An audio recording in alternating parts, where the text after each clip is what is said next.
Right now, the most famous resident of my city, Oakland, California, is current state attorney general and aspiring to be once again Governor Jerry Brown. But he has not been much of a presence here this summer. All the talk has been the involuntary manslaughter verdict in the Johannes Missouri murder trial, the wedding nuptials between two potentates of the local Oaksterdam marijuana scene, and the freakily cold weather. Add in the debate over whether local property values really have risen 25%, as data crunchers claim, and you got a situation where nobody is talking much politics. Hello, fellow Oaklanders and Oaksterdammers. Jerry Brown. Jerry Brown? Our native transplant son and former mayor? He's got a nail-biter of a gubernatorial race going on here in the state. Hello? Well, surely this race will soon rev up.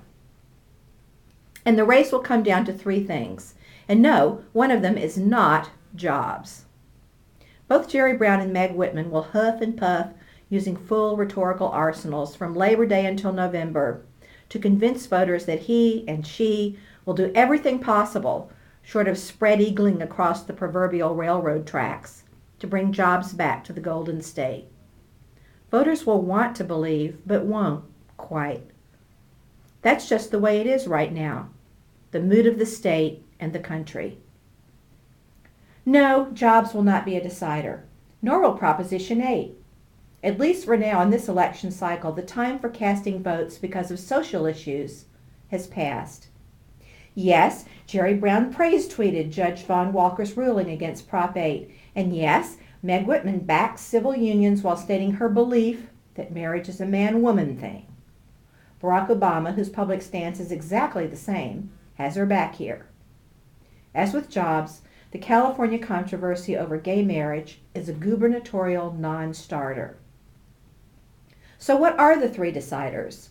First, voter turnout, likely to be low, surely to be very low among African Americans in California who have no enthusiasm for Jerry Brown. Ditto college students and young people generally who have no personal memories of a younger Jerry. This reality is why, in a largely Democratic state, Meg Whitman, and not only she but also her compatriot Carly Fiorina, well could prevail. In fact, right now it looks like the Barbara Boxer winning streak is about to end. The second decider is the Hispanic vote. Again, the enthusiasm generated in 2008, first for Hillary Clinton and then for Barack Obama, is absent. But the percentage of Hispanics in California, 37%, is too large now to ignore. And at this very moment, let's not doubt, the Whitman team knows exactly what percentage of that 37%, down to the second decimal, that Meg needs in order to beat Jerry. The Whitman team is going to get that percentage to the second decimal. This is what much of that $100 million Meg has spent has been about. The Spanish language radio and television spots, the Univision interview, the appearances in Hispanic-friendly venues, the assiduous courting of Hispanic small businessmen and women. Note that Jerry Brown has not bestirred himself here. There's something both charming and off-putting about his lackadaisical campaign. And of course, should he win, national pundits will abruptly tack about and christen the Brown strategy, which they question now, brilliant. Brown's strategy, to the extent he has one, is to double down on the third and most important decider. Of this I am quite sure. That decider is the fall debates. Whoever wins the California series, Brown v. Whitman, will be the next governor of our state. Will Brown underestimate Whitman, as Al Gore did George Bush, and diminish himself in the eyes of beholders? Or will Whitman, like John McCain, perform adequately, but not quite up to the level of an Obama-intelligent opponent?